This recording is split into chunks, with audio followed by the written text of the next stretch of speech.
This is exactly right.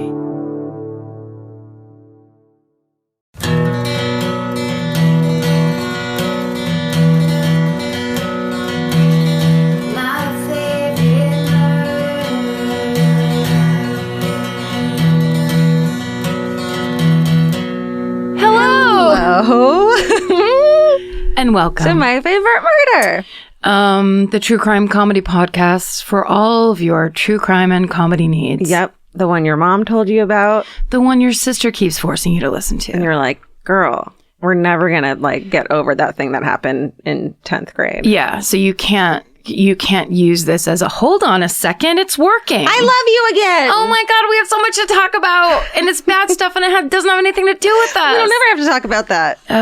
Good. Really, it's just we're creating with this podcast a series of icebreakers for Thanksgivings and say your upcoming Easter discomforts that are heading, not you personally, Georgia, but it's me too. Sorry, I've asked you this question. Questions like this so many times. You love to question my Judaism. It's just, is there the Easter equivalent, which I know is not, that story-wise, not the equivalent, but is there a spring celebration in Judaism? Passover. That's, really? Yeah, because there's like an egg on the Seder plate. Yes. You motherfuckers stole it. That's why the eggs are the thing. You guys were first. We're first! You had all the good ideas! Luckily, sadly, I'll be gone for my family's Passover.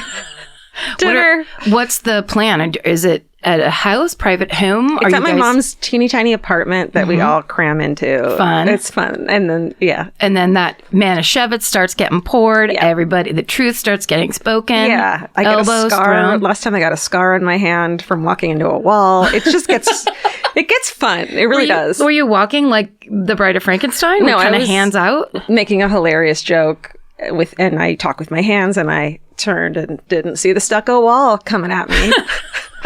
And now I have a fucking legit scar right there. You should sue your mother. Because there goes your fucking hand modeling career, Georgia. Stucco. It was supposed to be your safety net when all this fucking falls apart. Then my toe fucking gets screwed up and my foot modeling career's over. Goodbye, internet foot fetish website you used to be the star of. Wiki Feet, thank you. I own stock in it. It's not true.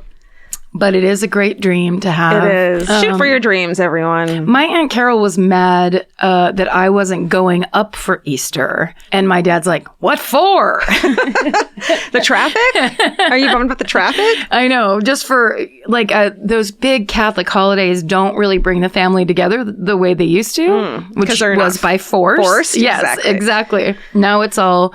Now it's more casual of going up because Nora has her ice dancing competition. Yes. And then we all actually have a great time. Yeah. Instead of being fun. Forced to fucking eat eggs or whatever the hell you do. Yes. It's, we have to eat eggs. It's basically Easter is a Christian egg eating contest. And I'm sick of it.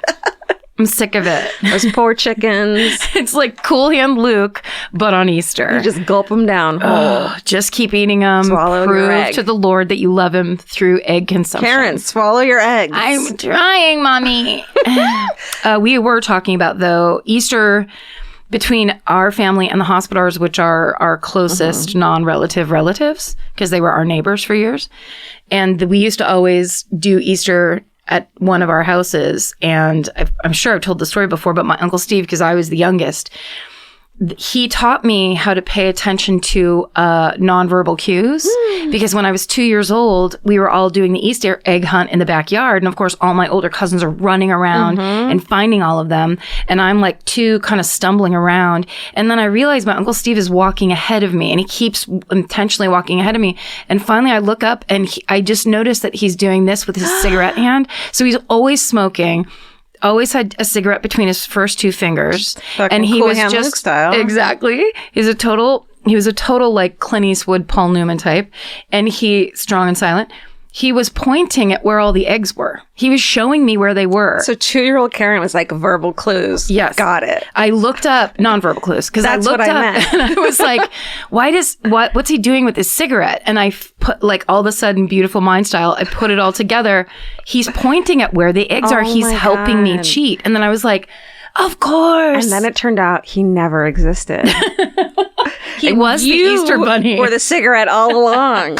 The Easter Bunny has a big mustache and he smokes. Can I tell you that we have the thing at Passover called hide the afikomen, which is that you hide a piece of matzah somewhere and the kids have to go find it and you get money. I thought afikomen was a CNN contributor. I really, up until this moment, did I even say it right? Okay. Sorry. Yeah, you did. No, so it's like they're... How much money do you get? They're related. It depends on your family. That would make sense. You know? It always depends on your family. Rich kids are always $20. Yeah. When the kids are like, you get 8 presents for Hanukkah. It's like, well, it depends on your family, fucker. Yeah, that's right. That makes sense. I called my friends fucker. As a kid. As a 2-year-old, I too was I used verbal cues. Yeah, the verbal cue of fuck you, Go fucker. Fuck yourself. And they never asked me about Hanukkah again. That's right. When will you learn, Karen? But Passover, and I know I've told you this, our friend the Greenbergs invited us over, Marcia Greenberg and her husband, who is a doctor. A doctor? And they lived in Marin, and they invited us over for Passover. And ooh, fun. We went. It was a spread to beat the band. Good fucking food. In their beautiful home. Of course, I got to read because I was the youngest at the table, right? So much fun. Yeah, I was always the youngest. Yeah. So I was like, this is the religion for me. Yeah. That's why I've always had, Judaism has been so close to my heart because I'm like, these are my people. They get what I bring to the table. Why is this religion different than all other religions? What's different Karen's about this? like, I don't care. I just want to join. Mom, I want to switch. But that's when my mom explained to me, I guess now that I look at it, she was just like, no, not everybody has that spread. Yeah. Like to me, that was the set, like almost like a Thanksgiving dinner. That's what you got for Passover. And she was like, no, they're rich. Like that was like, they shipped in fresh fruit from, whatever. All the things that we got were the there was rich a caterer. Yeah, exactly. Yeah. Because I was like, this is the religion. Yes. Yeah. Well, you still eat pretty good when you're poor too. Yeah. At fucking, what are they called? Holidays. Yeah, you guys got it covered. We love it. We're more about suffering and pain. That. Penance. Live it up while you can. Live it, love it, pass it over. Learn to levitate. Let's move on from our religious... This is a religious podcast. You want to? I'd rather talk about it. Let's do corners. Mm-hmm. So... everything is new. It's all new. We have a new fucking office that actually has like sound paneling in it. Yeah, this might sound much different to you than it normally does, and that's because our acoustic panels have gone up and the recording studio is one step closer to being finished. That's right. This is our office, Karen. We're business women. I know. How cool is that? It's the greatest. There's a drawer over there that someone put together for us. We've got a mug of pens just fucking sitting there. We can use any one of the pens we want. Any and all. We could take one home. We could put the whole fucking jar in our purse. And then someone will put new pens out. And leave. When we're paying for them, though. That's the problem. Oh, that's the back end. So another new thing is that we got our website and our fan cult totally refreshed. It got Botox. It got Juvederm. It got fillers. It got the Beverly Hills Express. That's right. Basically, we heard you. We knew the interaction wasn't great. We knew. So we've been working on this kind of behind the scenes this whole time, and we finally got to debut it. If you hadn't had a chance, please go over to www.myfavoritemurder.com and take a look at the brand new website and consider joining the brand new fan cult. That's right. It's so much different now. There's a new logo that's on new merch. We're going to maybe do a fan cult store with fan cult only merch. The forums are amazing now. They're not fucking shitty in all caps anymore. Yeah, we definitely heard your feedback on that one. We felt the same way. And can I just say, like, that's been on my mind. Like the fan cult and website looking bad has been weighing on my mind for as long as it's been bad. Well, of course. It's the way, it's how, there's this audience, this listenership so wants to be in communication with each other and with us. And the idea that we weren't able to facilitate that correctly for so long has been driving us insane. Yeah. It's very frustrating. It's been a huge stress. I'm really proud of the new site and the new fan cult. It's a new company, and we basically wrapped our arms around all of the issues, and it's really exciting to us. The videos look better, unboxing videos. There's like exclusive content, ticket contests. Our book tour, very short, but we're going on a 3-city book tour. That's right. To promote it. It's called Say Sexy, Don't Get Murdered. You may have heard of that title. Yeah. It's from this show. Yeah. So, have you listened to your sister? Do you even care? We're proud of it. It feels like Feels like home. And also it feels like we're finally delivering this baby that we've been pregnant with for like 2 years. Yeah. Enough with this already. Stop it. We're not elephants. Go. How long are they pregnant for? 2 years. Steven, test me. Holy shit. Steven thinks it is 2 years, but I believe that it's a really goddamn long time. I guess bad. humans 9 months. 10 months technically. Why? Because they judge it from the end of your last period. So you could have been pregnant or something like that. Yeah, oh yeah. You know what I mean? For that whole time. It's actually technically like 10 months. Ew. I know, right? Even grosser. 95 weeks. What? Whoa. Come on. Well, Or a year 8, is 52 weeks. Okay, great. Good. Yeah, I knew that. Yeah, human pregnancy is 40 weeks.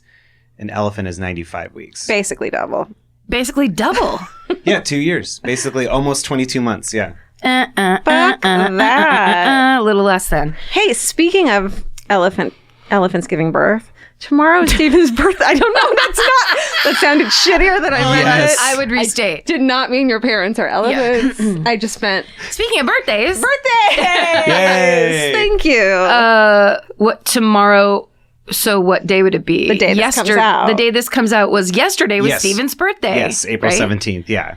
Oh, today's Tuesday. Yeah, we're so a for day us- ahead this week. Yeah. Christ. For us, tomorrow's Steven's birthday, but for you, yesterday Yesterday. was Steven's birthday. So please get those online birthday wishes to him. Please. You know he lives for it. Send him gifts, cats, and birthday gifs. hats.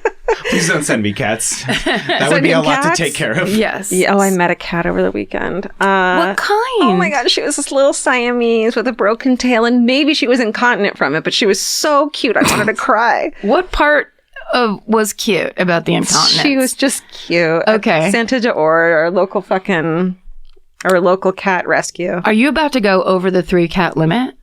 Hear me out. Okay. 4 cats. Hear me out. 1 over the limit. That's my argument. What if 4 is the limit? Doesn't 4 make much more sense than 3? Right? Yeah. 2 and 2. Yes. That's counting. Look, Basic fucking counting. don't make me count for you. I don't want to have to add your cats. While I was driving to Petaluma this weekend, I was actively looking for stray dogs on the side of the 5. Right? Because one time, honestly, 16 years ago, as I was driving up the 5, I saw 2 dogs running on the side of the road. Oh my God. And I didn't stop for them. And it has haunted me ever since. But it was near, I could see that we were near somewhere. I think it was near Yeah. Bakersfield. So they could have been lost, but they probably were dumped. Either way. Oh. Ever since then, I'm like, if I spot one, I'm taking it. Dude. And that's, God's way of giving me a new dog. I saw a fucking dog in my neighborhood off leash, and I was like, my new dog! Like, I slammed on my brakes and was like, yay! And the guy just walked by. Yeah. I was like, I was about to steal your fucking dog. Yeah. That's all I want. I know. I mean, me too. I'll hide a puppy in the bushes, and you hide a kitten in the bushes, and For we'll find each other? Yeah. Yes, that's nice gift giving. Right? For your friend that you can't get anything for, Yeah. how about you plant a stray animal of their choice Yes. into a bush you know they pass Right. the same time every day? Yeah. What are they doing hanging around that bush? It's really weird. You should save it. Is it your friend with the raincoat that's always got their hands in the pockets? Why does Michelle like bushes so much? It's really weird. Have you ever noticed like she can tell you what every kind of bush is when you pass it? It's so weird. I mean, some people call it a green thumb. I think she's a pervert. She's a bush pervert. She's a bushman. So yeah, definitely join the fan cult. What are we talking about? I don't know. Do you have any corners to correct? There was just a little bit of a corner that Steven printed up because this woman named Donna is from the Bay Area, and she is a big fan of hippos. She's a hippo head. She's a and always has been since the early 80s, Yeah. she says. Worked at the Oakland Zoo. Whoa. She remembers Mugs, From our hometown. the hometown where their Mugs basically half swallowed a child and then got punched in the nose for it, and everything worked out okay. But basically, she was there to say she was there when Mugs lived at the Oakland Zoo. Oh my God. And she still has Mugs that said "Save Baby Mugs," coffee mugs that said "Save Baby Mugs," And on so them. she's sending them to us? One of them. Just one. Just one, Donna. You know your roommate's going to break one anyways. You might as well just send it to us first. Yeah, exactly, because we need them. Basically, just Donna's here to say she's. It wasn't a fucking fever dream of your childhood. She was there. She knows Muggs. She's got the mug to prove that Muggs the hippo is real. And also, I think, does she run hippos.com? Is that her thing? I think it was posted on there. Oh, she posted it on hippos.com. Oh my God. Which what I have to say. hippofeet.com? Is that a thing? Because I'm up for that next. It's the ballerina hippo feet with the toes painted pink. Yeah. What I liked is just there's really good hippo clip art great. that was featured throughout. God. Who knew? You know, That's adorable. When you have a free chance, go on over to hippos.com and to spend a little time. And it's just good to know for that person that got swallowed. Oh, wait, I want to show you. This was the one I was looking for. Join us on Facebook. Oh, the International Hippo Society is having a reunion in Albuquerque. Oh, sorry, that was last year. Look at that clip art. Don't break my heart. I want to go to that fucking, what is it, a 5K where hippos chase you and you're just running super fast? I am in. It's a 5K, but you just keep getting dipped into a baby hippo's mouth and then running to get out of it. What about that drunk hippo clip art right there? That's a shit-faced hippo. Yeah, I love that idea. He's thumbs-upping everyone. All right, so anyway, join the fan cult. Join that fan cult. God, things are new over there. And the hippo content. Bought hippos.com. And we folded them into the new website. That's right. We are hippos.com. We are ballerinas now. And we're also HIPAA.com, which is all about the rules and regulations of doctors. That's right. We're just taking over websites. Watch out, Amazon. Yeah, Bezos. How do you say his name? Yeah, I believe. The newly single Jeff Bezos. Oh, yeah. Hey, pay your taxes, buddy. Getting political. Yeah, that's what we're like. Politics, fucking hippos, and then matzah. It's just happening. Get with it. God, I wish you could have seen all the gestures we were doing. Oh my God. Georgia started them. I was kind of mimicking her. Over here, over there. It was like semaphore. If you've been to a live show, you've seen it. You've seen the great gesturing that goes on. When you're listening to a live show and people just start laughing for no reason, and you're like, why are they laughing? It's because we're weirdly touching each other. Yes. In like a weird, pinchy, awkward way. Yes. We're reaching out for support, physical support for each other. Or sometimes I'll just turn and do a take to the audience, like Carol Burnett style, where I'll just do a big what kind of thing. Yeah. And then Karen's a big facial actress. Yeah, I like to be. That sounds gross. A facial actress is not the porn style, which God bless. I mean, yeah. Let's call it more of an eyebrow actress. Wouldn't you say that? I would always say that. I say it all the time. Have you ever logged on to Wiki Eyebrow? Ew. It's so gross. That reminds me of, there's an Instagram called Girly Mags. It's like girly.mags, and they just will post stuff from the 90s. Like they'll do like an eyebrow slideshow of like what our eyebrows look like, famous people's eyebrows in the 90s. Yes. And it is just, I don't know. They were razor thin. Kids must think we were fucking crazy back then. We were. We were on diet pills. Everyone was on either diet pills or it was this thing of like the style was you try to do a throwback thing if you can't, if you have enough taste on your own, but there was no internet to guide you. Right. So it was pretty 40s of us. Yes, it was very 40s. I mean, I had full-on Clara Bow eyebrows for a long time, but in high school, they were full-on Brooke Shields, late 70s Brooke Shields. What we're trying to say is trends come and go. Be yourself. But don't get anything tattooed onto your face. Hide your razor when you're drunk. I mean, your fucking tweezers. And your razor. Hide everything. Hide sharp blades to cut your bangs with when you're drunk. Don't make any head, face, hair decisions when you're drunk. You're always wrong. Yeah. And don't do what I used to do, which is get drunk and then berate my roommates into cutting my hair for me. I'll do it. I do it. I'm the friend who'll fucking won't say, no, I don't know. I'll be like, I have scissors and I'll come do it. Let's do it. Because it was always like, all I'm asking for is an A-line bob, except for I have 17 layers of hair. It doesn't look like it on the surface. I get halfway through and be like, I don't want to do this anymore. That's literally what would happen. I can't tell you how many times Dave Messermer was like, I can't finish that. It's too much hair. And then I'd be like, it's fine. Tomorrow go to Supercuts. Well, we're staying together this weekend in Nashville at an Airbnb because there was a hotel issue. So we're staying at an Airbnb, you, me, and Vince. There's a jacuzzi. I'm sure Vince is going to go straight to the grocery store and get me canned wine. Nice. I'm going to cut your fucking hair. What's that experience going to be like when I'm sober? You're going to be sober. How about I just spin you around 30 times and then I'm like, can I cut your hair? I mean, you could also dose me. There's a lot of ways this weekend could go. Listen, Grand Ole Opry, just get ready for Karen's new fucking look. New look. It's going to be way less hair. It's going to be next level, literally, because I've shaved it with the next level clippers. It's funny. Oh, like you changed the clipper setting? Level to next level. It's good, huh? Got it. I got it. There now. was an easier way to go. It was a thinker, but I feel like it means you respect me because you made such a high-end joke. Thank you. You're welcome. With America's #1 meal kit, HelloFresh, you'll get easy, seasonal recipes and pre-measured ingredients delivered right to your door. All you have to do is cook and enjoy. HelloFresh makes cooking delicious meals at home a reality. From step-by-step recipes to pre-measured ingredients, you'll have everything you need to get a wow-worthy dinner on the table in about 30 minutes. Say goodbye to endless grocery store trips and takeout. HelloFresh has you covered. There's something for everyone, from family recipes to calorie smart and vegetarian, and fun menu series like Hall of Fame and craft burgers. HelloFresh has more 5-star recipes than any other meal kit, so you'll know you're getting something incredible. HelloFresh is flexible and it fits your lifestyle. Easily change your delivery days, food preferences, and skip a week whenever you need. Break out of your dinner rut and make deliciousness part of every week with HelloFresh.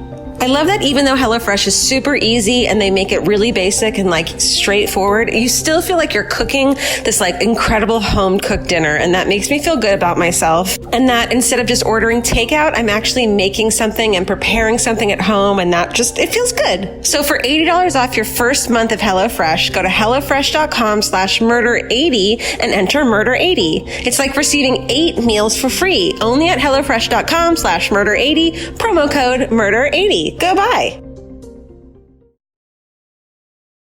Is there more business? Da da da da da. Boo-boo-boo-bee-boo. Beep boop bop. I think we're ready. I think you go first.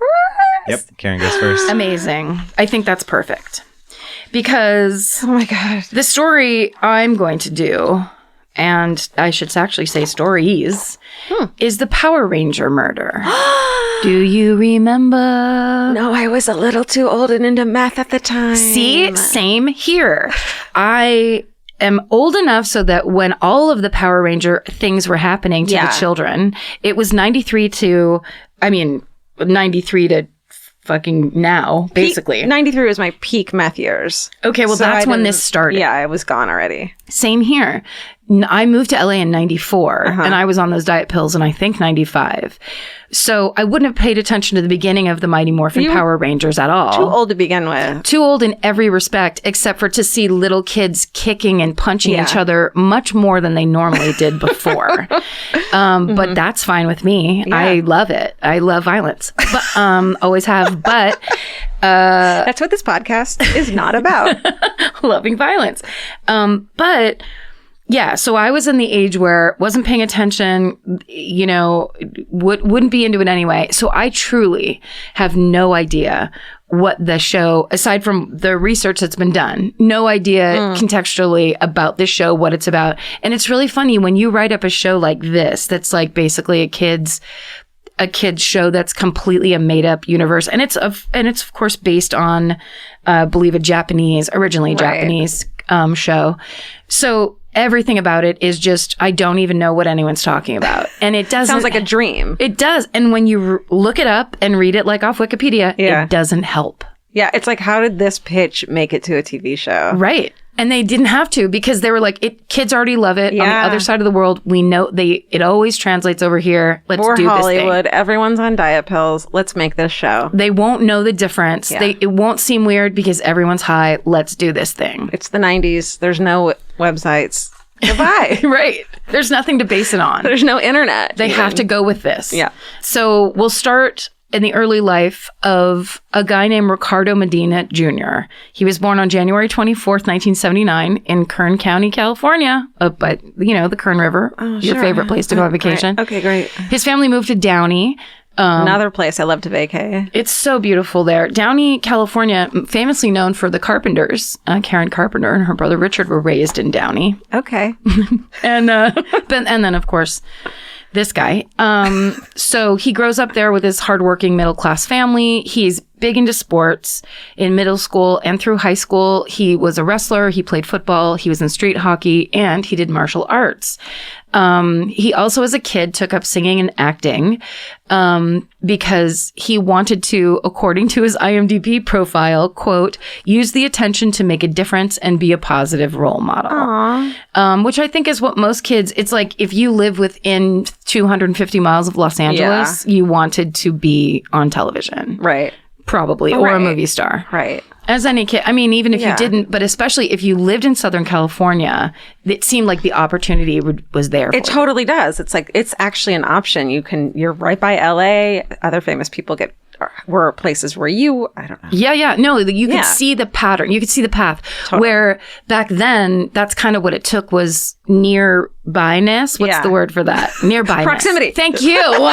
How did I do that? That was good. Yeah. Our fucking brains are synced. We're doing it. And our periods are. We should do a podcast together.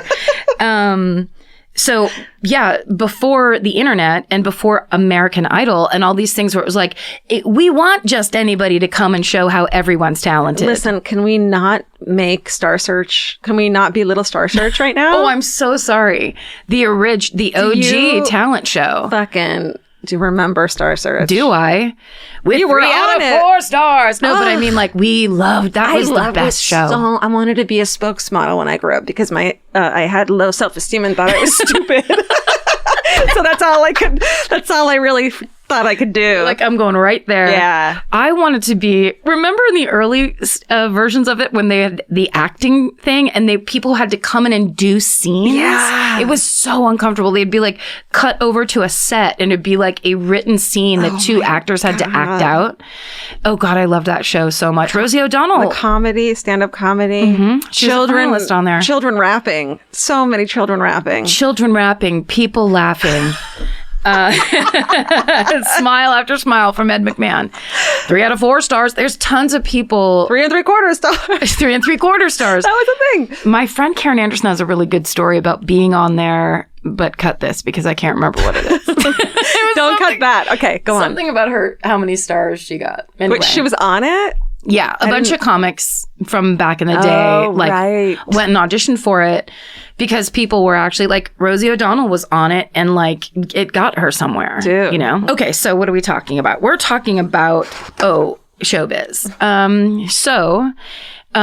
He pursues acting through his teen years, and in 2002, when he's 23, he lands his first major role in the Power Rangers series, and it was actually season 10, Power Rangers Wild Force. Oh, so it was already like an established thing. It was way established. So it's like a big gig, probably. It's a huge gig. He gets the leading role of Cole Evans, the Red Lion Wild Force Ranger who heads the Power Rangers team. Me too. Right? Probably your favorite character of the season? I mean, the only one to me. Okay, so now I'm going to go into talking about the Mighty Morphin Power Rangers. Please do. In a way that could not be more ignorant or Wikipedia-based. So go with me and enjoy this, as I'm sure that young children of today listening, because they know that this would be like if somebody was describing Scooby-Doo to me. Yeah. Where I just don't understand any. So here, I'll tell you the original Mighty Morphin Power Rangers plot line. Okay. Season 1, which started in 1993, in August of 1993. And apparently it says that this show essentially launched the TV network Fox Kids. That's where it started. Okay.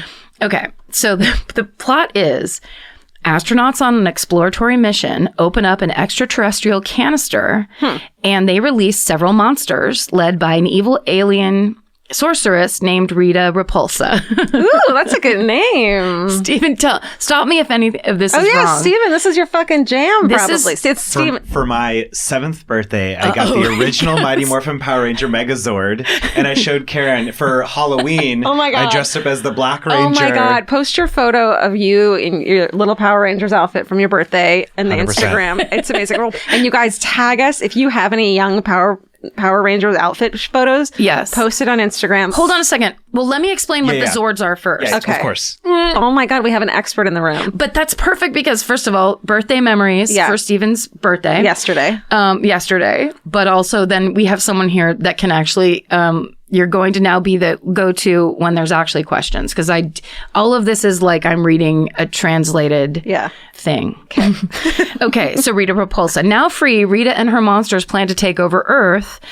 The wise sage Zordon from planet Eltar summons 5 teenagers to his planet, and he gives them each the ability to transform into the Power Rangers. This gives them special powers that will help them fight off Rita and her goons.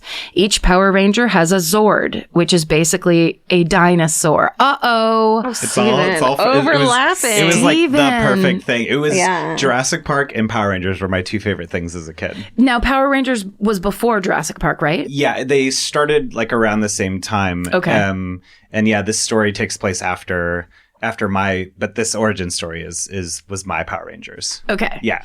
Can you just describe what a Zord looks Sure. like? The original Zords, there was a T-Rex, there was a saber-toothed cat, there was a Triceratops, there was a Pteranodon. Listen to his voice. And then there was a mammoth. So they were like the Transformer. Yeah, they were basically characters. robots, and then all the main kids like controlled it, and they became one giant robot that like fought guys in like almost like Godzilla suit type monsters and stuff. So it's like Paw Patrol, but they turned into fucking. No idea what that is. Okay. I have a young nephew, and that's why I know what that is. Oh, it's today? It's today. Okay. Okay. Okay. I think I get it. I don't at all because it's basically you're saying dinosaurs turned into robots. They were robot dinosaurs. Oh, okay. Yeah. They never had scales. No. Got Yeah. it. So each Power Ranger has a Zord, and then they're assigned to them. They can invoke when they want to power up, and then all the Zords can join together to form, of course, a Megazord. Oh, sure. And what the Megazord fights other like monsters that Rita Repulsa would like summon, and they would like destroy Angel Grove, which was the city. I'm feeling so nerdy right now. Yeah, please. We love it. It's great. Now let me ask a question. This is your birthday present, by the way. Wasn't there the fact that we're letting you talk about this? We didn't get you anything else. This is our chance of being like, we're the older sisters. You know, when the Power Rangers would like strike those poses? Yeah. Did that have something to do with calling the Zords up or getting it all together? Yeah, they basically would summon the robots to come out, come from wherever they were.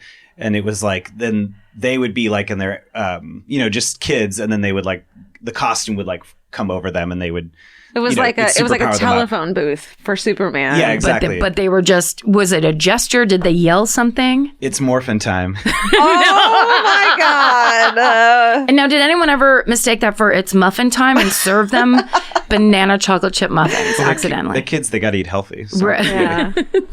It's morphin time. Wow. Okay. So that's the baseline. Did you know any of that? No. Great. I didn't either. I'll just skip to Power Rangers Wild Force, which was the season that he was on. Okay. This is now season 10. There were 26 seasons altogether. Holy shit. Each year had 60 episodes. Oh my God. And it just went from 93 on till 2019. It's still going. Are you serious? I swear to God. It's just on a different channel now, I believe. But they've never stopped. They just keep. So it was the Mighty Morphin Power Rangers for the first couple seasons. And then it changed. And for example, so it's Mighty Morphin Power Rangers season 1, season 2, season 3. Season 3.5, Mighty Morphin Alien Rangers. What? Season 4 is Power Rangers Zeo. Which has to do with the Zeo crystal being restored. Resort. Resort. Listen to you about Power Rangers.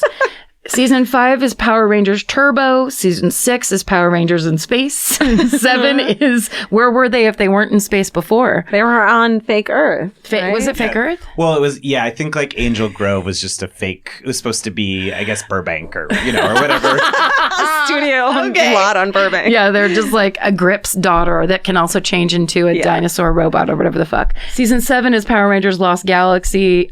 So every after that, it just kept on changing. Season 10 was Cole Evans, who was Medina's character. He's a boy living with a tribe in a jungle outside the fictitious town of Turtle Cover. Does that ring a bell? Stephen was out by season 10, trying to find his, quote, destiny. And then one day he stumbles upon the Animarium, a floating island where wild Zords roam free. And there he meets his new mentor, Princess Shayla, essentially filling the role of Zordon from the original series. I don't remember that person. Shayla gives him and 4 other Rangers their metamorphosis powers, and the new Power Ranger team must use their new abilities to defeat the evil Orgs, a team of monsters headed by the Master Org. Describe my face right now. Georgia is bored and angry. No, that's the angry is the Botox. So basically, Ricardo Medina Jr. is on season 10 of the Power Rangers for that season. Only that season. And that's it. Oh, that sucks. Yeah. Especially because the Mighty Morphin Power Rangers are on the list of highest grossing media franchises. They, in their 26 seasons, and then the additional movies, merch, everything. Yeah, I bet. $16 billion in retail sales, $13 billion in merch, $218 million in box office. Oh my goodness. So it's quite the franchise. Yeah, but I bet the actors made little to none of that. Probably. And especially because it sounds like they probably just, first of all, they all had masks on when they were the Rangers, right? So they didn't need to. Well, so the actual show was that the fight scenes were actually footage from the original Japanese show. Yes. So all they did was just take the scenes with like the cool teens in the 90s. That was all original here. And then they just reused all the fight scenes to save money. That's genius. That's so genius. Right? So they showed their actual faces. Yes. Like and if you were an as the actor on it, teens. you were an actor on it. Yeah, but then once the fights and they were in the outfits and the Zords, all that was just footage from Japan. Fuck and that it was shit. a lot of that, right? Posing and kind Yes. of like a lot of cheerleader arms. Yes. I think it's called Kung Fu. I don't think it's called cheerleader. It's not? I think Bruce Lee would have an issue with you calling it cheerleader. I feel like everything is centered and based in cheerleading. That's and right. then from there, it's Kung Fu got the idea from cheerleading. Dragon Ball Z, it originated in cheerleading. It's just cheerleading. Okay, so after Wild Force ends, Ricardo keys on CSI in a one-off role. He gets a part on ER. In 2005, he gets a spot as a contestant on the VH1 reality show Kept. Do you remember this one? Absolutely not. Jerry Hall, former model, used to be married to Mick Jagger. Yes. She tries to turn American boys into refined British gentlemen. No. That was a reality show on VH1. They were just giving him away at that point, youngins. Yes. Seriously. I mean, they were just like, people want to watch this stuff, take two disparate things, things that are the opposite, put them on a show, call VH1, we're all set. So he got eliminated in the 5th round, which isn't terrible. No. But then 6 years later, his luck turns around because he goes back to his Power Ranger roots and he gets the part of the villain Decker in seasons 18 and 19 of Power Rangers Samurai and Power Rangers Super Samurai. Mm-hmm. Right? Mm-hmm. That all ends in 2012. Okay. So in 2011, 32-year-old. So now we're like, that's basically the background on Ricardo Medina Jr. In 2011, a 32-year-old man named Josh Sutter moves to LA to help his sister Rachel open a business that places rescue dogs with new homes, and it's called Lucky Puppy. So they rent a house in Green Valley, which is just west of Palmdale, and Josh lives in the house, and they keep the dogs, the rescued dogs. They board them and care for them in this this house. And the eventual goal is to turn this property into a dog paradise where all the dogs that aren't placed in homes can live a happy, healthy life. That's amazing. Yeah. So they're basically, they're selling rescue dogs to people and then taking the money and putting it back into trying to develop this, like, a farm where dogs can live. Yeah. Which, who wouldn't want to live there? That's like if you could retire and do anything. Mine has cats instead of dogs, but whatever. Yeah. It's just what you like. While he's working there, Josh meets a coworker named Sandra Vasquez. They fall in love with each other. So Sandra says she fell in love with Josh's warm heart and even-keeled nature. In late 2014, Rachel and Josh hire Ricardo Medina so this is basically 2 years after all of his TV stuff has dried up. And he gets a job there, helping care for the dogs. And then they also let him live in the house with Josh. Ouch, that's gotta hurt after you're trying to be an actor for fucking years and years. Yes. And you're on a show that is ostensibly a humongous hit. Right, you're on a successful show. Yeah. You've been a part, and, like, I'm sure kids recognize him. Yeah. There's an element to it where he did get a touch of fame in the kind of way that it sounds like is just enough to get a little bit fucked up. Yeah. Or maybe buy exactly the wrong amount of drugs, which is what happened to me. So no judgment. You mean right now that's happening? It's happening now. I meant to tell you. I'm on so much crank right now. I can't believe it. So they hire Ricardo. He starts working there. He moves into the house. Everything at first is great. But then Josh and Ricardo start arguing a lot. And everything starts to deteriorate. And at one point, Ricardo threatens to release all of the dogs into the wild. No, don't do that. That's not cool at all. So on the night of January 31st, 2015, Ricardo has his girlfriend over to the house. And according to him, Josh had told him he didn't want him bringing his girlfriend to the house, but he ignored him and invited her over anyway. This is how bad it is. And, like, it would be very interesting to know the real details behind this, but we always probably never will in any meaningful way. But essentially, Josh comes home and Ricardo's girlfriend's parked in their driveway. Her car, obviously. Yeah. Josh comes home. Ricardo's girlfriend's car is parked in the driveway. Is, like, blocking things or something. Dude, I fucking dealt with that shit. Right? Where you're like, you don't even want her there. And then it's like, and then she's just gumming up the works and you come in hot. There's nothing worse than not liking your roommate. Absolutely. It's a nightmare. Yeah. So, and this is only 2 months after he started working and living there. Ouch. 2 months. So it wasn't good from the get-go. Yeah. And clearly building. Josh comes in pissed. He confronts Ricardo in the kitchen. They get into a screaming match. And it escalates into a physical fight. So this is now all according to Ricardo. He says that Josh's violent outburst scared him badly enough that he and his girlfriend ran and hid in Ricardo's bedroom.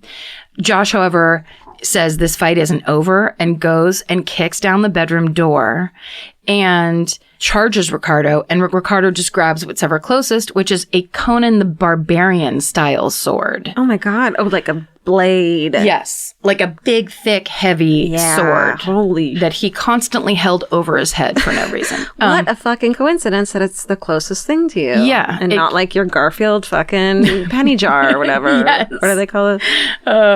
Like a piggy bank? Piggy bank.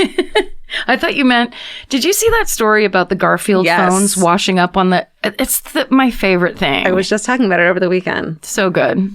Even though it's garbage. Look it up. Look up those haunting, and it's like in France or somewhere where I'm sure they're just like, what is this cat? I don't understand. Okay. So essentially he claims that in self-defense, he stabbed Josh in the abdomen with his Conan the Barbarian style sword 10 times. 10 times. No, that's not how you defend yourself. No. But then he calls 911 and stays at the scene. So when the authorities arrive, Josh is taken to the hospital. He's pronounced dead on arrival. Oh my God. Of course, he's been stabbed 10 times with the Conan the Barbarian style. I mean, him staying there and calling 911 tells a difference, is like, oh, well, that's not murderous. Like we have to hear what's happened here. It's like suddenly it's his narrative that's kind of running the show. So the police don't arrest Ricardo. They hold him on $1 million bail. They don't formally charge him with any crime because they have to go. He's claiming self-defense, and they realize they have to further conduct an investigation before they can charge him. They don't have enough evidence to hold him, so he's released on February 3rd, 2015. And after his release, he makes a brief public statement saying, I want to say I'm very, very, very sorry for what occurred. I'm very happy to be out of jail, and my heart goes out to the Sutter family. Thank you. There's so many little... I want someone who's good at dissecting shit to dissect that. Yeah. I want to say, just say it. Yeah. You'd want to, but you don't. Yeah. I'm happy to be out of jail. Don't fucking say that. It's not about you. That's unnecessary. Yeah. Right. It's like saying, I'm happy I won this or something. Right. It's not, it doesn't seem like anybody went over this statement with him before he presented it. I mean, every single line of that has wrongness in it. I want to say I'm very, very, very sorry, but you're not saying it. It's the, I'm sorry you're upset about that. I'm sorry you're upset. Yeah. Too bad you're so sensitive. Janet. So, Janet and Karen. According to Josh's autopsy, he'd been stabbed a total of 10 times, and he also had stab wounds on his hands, indicating he was trying to defend himself during the attack. And Josh's sister and his girlfriend do not buy Ricardo's self-defense story because they've only ever known Josh to be a calm, rational animal lover who would not hurt a fly. Right. Which obviously, since his whole life was devoted to that, you know what I mean? Yeah. It's not like that's just kind of like he could be... I mean, I don't think it's true with this guy, but you can be nice to animals and a fucking monster still. But if your sister and girlfriend have say that you've never been angry or violent, like one of them at least would know if you have had an anger problem in the past. Yes, true. And usually if you're a socio or psychopath, when you don't have... empathy or a conscience, animals are the first to go. That's when you start you don't see animals as, living creatures with feelings or anything like that. It's just like, oh, what's this? So it doesn't, but you're exactly right. There's you lots might not of people. be that extreme and you just fucking hate people. Yes, true. That's very true. Anyway, his girlfriend also points out that Ricardo stabbed Josh multiple times, so that idea of self-defense is crazy. That clearly, and quote, this is what she said, quote, to continually stab someone over and over again, that's not a split-second decision, that's a killer. And minutes before the argument that led to his death, Josh was on the phone with his father, Donald, discussing the best new ways to grow organic vegetables on the property so he could use them to feed the dogs. And of course, the father backs up Rachel and Sandra's characterization of Josh, saying there's not a mean bone in his body. I feel like, here's what self-defense is for real. Plunge the knife in, leave it there. Oh my God, freak out. Freak out, call 911, apologize, cry. Yeah. The whole thing. Yeah. Yes. I mean, don't do that, everyone. Well, however, that's what that is. That's what that is. And clearly, if anybody, there is that, it's that frustrating thing if someone's dead and the other person killed them and is the only one there to tell the story. We don't know why that door was broken down. Right. He can say Josh broke it down, or he can have opened the door, stabbed Josh, and then kicked the door down himself. Like any number of... Josh could... Wait, so was Ricardo's girlfriend there too? She was. She was in the room with him. So what's her story? I mean, there's nothing quoted as of her saying, so I'm sure she just backed up his story. Yeah, maybe. I would imagine. Yeah. And I'm not saying that like he wasn't mad or he... who knows? We simply don't, except for there's so much said in 10 stab wounds, as we're saying. Totally. That's just, it's overkill, insanely violent, and stabbing someone one time is so disturbing. Right. Taking the knife out and putting it back in. Sword. Conan. Sword. A Conan the Barbarian style sword. Fuck. Heavy, huge, I'm sure inflicted insane amounts of damage. Okay. So the investigation goes on for a full year before police have enough evidence to charge him. So on January 14th, 2016, Ricardo's arrested again on a first-degree murder charge. So he's back in jail. He faces a life sentence. And his attorney strikes a plea bargain with the court. And on March 16th, 2017, Ricardo pleads guilty to voluntary manslaughter, which is, while still a felony, a lesser crime that carries a far less severe punishment, a maximum sentence of 6 years in prison. No, let's raise that, everyone. On March 30th, 2017, Ricardo is finally sentenced to the maximum amount of time, 6 years. And he continues to serve that sentence to this day and will be released in 2023. So Ricardo Medina has an agent that described him as a trusted friend who had never exhibited a violent streak. And he said that he did not have a criminal history prior to the arrest. And he said, quote, "I've known Rick for years. He really is one of the most peaceful guys. He was thrilled and loved being a Power Ranger. He rescued and trained a wonderful German Shepherd. And he was a client and a friend." And he said, "It's still very difficult." This agent says, "It's still very difficult for me to believe that this was anything but self-defense." Yeah, who knows? I mean, what if the story is true? Then it's like, well, Yeah. he's fucked because he's the only one who can tell it. I know. And it's really vague. And I looked back because I was thinking, so here's at this part, I was like, I thought there was drugs involved in this, or I thought there was something a little more sinister involved. I didn't think it was this gray, this kind of like, basically, clearly to me, it seems like the cops couldn't prove anything more than that manslaughter charge, obviously. Sure. There just was no evidence of anything else. Yeah. Then I realized that was because there's another Power Ranger murder. And so that's what I was just looking at as because I put in Power Ranger murder drugs, a different Power Ranger murder came up.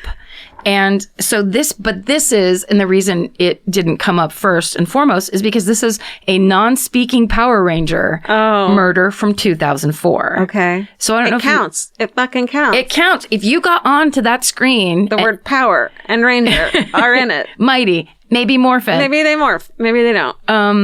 But this guy was essentially an extra on the Mighty Morphin Power Rangers. Fair enough. And so this is a story, and you probably know this one. I fucking don't. A man named Tom Hawks, who was 57 years old, and his wife Jackie, who was 47. Oh, yeah. The boat? Yeah. Yes. So they're from Prescott, Arizona, and they had been sailing around the world on their 55-foot yacht, the Well-Deserved, which is such an amazing name for a yacht.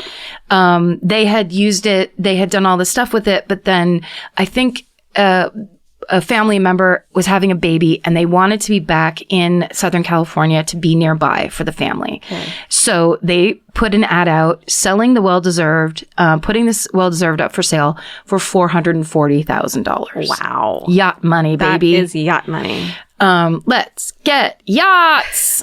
I get seasick. I'm gonna pass. I'm scared. I'm scared of the open ocean. I'll be at the restaurant that overlooks the ocean, waving at you. Good job, Karen. I'm gonna be out. Cut to me. The yacht is sunk. It's surrounded by sharks. Wait a second. Can someone save Karen? so get down there. I just ordered a Mai Tai. I would do it, and I do want to do it. On November 15th, 2004, Tom and Jackie are taking out the Well-Deserved for a test run for their prospective buyer, 29-year-old Skylar De Leon, and a couple of his friends. So when he first responded to their ad about selling this yacht, they didn't trust him. But he showed up with his wife and brand new baby and their older son. So then they realized, oh, this is just a young family and they have this interest and they have the money and, we were being judgmental or whatever. So they actually end up striking up a bit of a relationship. And then basically Skylar comes back and goes, I want to take the yacht for a test run. Oh, and also I'm going to bring a couple of my friends if that's cool with you. No. And and the Hawks were like, sure, that's okay. Yeah, we trust him now. Yeah. Our hackles are down. Yes. Cackles. They all go out for a test run out of Newport Harbor, and they're out on the open ocean. And that is when the three men overpower the couple, force them to sign the boat's ownership over to them. What the fuck?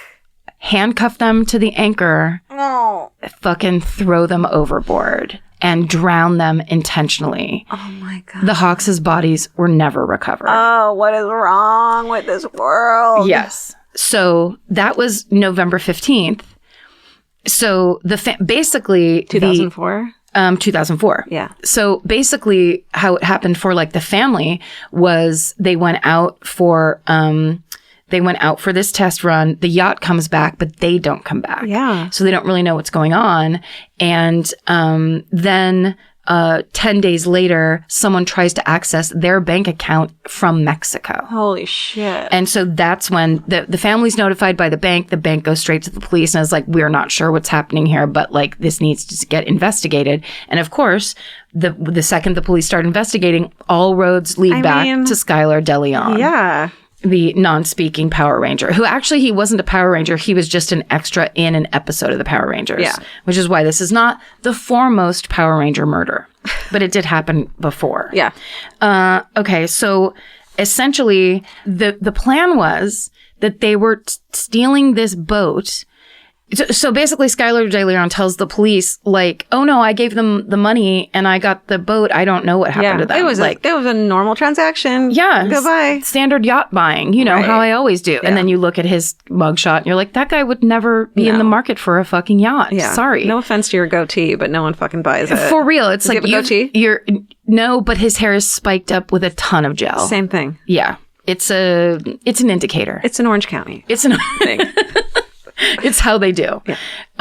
So essentially, they trace it all back, of course, find all the evidence. Skylar DeLeon is convicted of the murders and given a death sentence. And his wife is given 2 life sentences without She was in on it? without the possibility of parole. Yes. Then they find out that also DeLeon is charged with scamming $50,000 from and then slitting the throat of 45-year-old John Jarvie of Anaheim, California, whose body was found near a roadway in Ensenada on December 27th, 2003. So basically, once they start uncovering what's happening with the Hawkses, then they realize that he's done this before, and that this is basically they were trying to collect and scam people to get money so they could launder their drug money. And it's kind of lame because then there's an article about how DeLeon's attorney at the start of the trial said Skylar is guilty of all 3 murders, but at the end of this, I'm going to ask you to give him a life sentence without the possibility of parole as the appropriate sentence, and then goes into this whole thing of what a difficult life he's had. His dad was a drug dealer and abused him and all that stuff, where it's just like, and clearly the jury is just like, too bad. Like, I was abused and I've never killed anybody. Yeah, exactly. That was the lesser one that I found right at the end before I went to do the other one. And this is the very involved and very confusing and foreign to me. But Mighty Morphin Power Rangers murders. But also very informative. And now I know everything about the Power Rangers. Right? So thank you. Absolutely. My pleasure. Great. Thank you. That was a fucking solid pick. Thank you so much. I'm envious and yet happy for you. Honestly, the second one I found 11 minutes before you showed up. Is that when you started laughing? Yes. Because we were sitting across from each other finishing our murders and I heard you start laughing.